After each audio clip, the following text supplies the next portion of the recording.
Konting ano lang. Ano po sa serbisyo po ng React, ano po masasabi nyo? Ano po bang nangyari sa inyo nung ano? Abang po binabaybay namin yung city, naplatan po kami. Nakita po namin yung React, Taguig City. Tinulungan po kami. Then, mabilis po ang serbisyo nila. Saka, papasalamat din po kay Mayor Lani Cayetano, sa TMO Chief, ay Danny Viral. Kanya Viral. Kanya Viral. Maraming po salamat sa inyo sa mabilis na serbisyo po.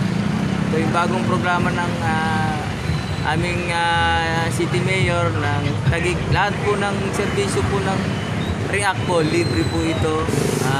Kung sira yung sakay mo, ayusin namin. Kung di namin ma-fix, dadalhin kayo namin sa pinakamalapit na shop, and then tutulungan namin kayo na kung saan kayo mas madaling makaalis at makauwi ng kanan ng ligtas. Ito po yung bagong programa ng aming mayor ng Taguig, si Mayor Lani Cayetano. So ingat po kayo sir, at God bless. Keep right safe. Thank you.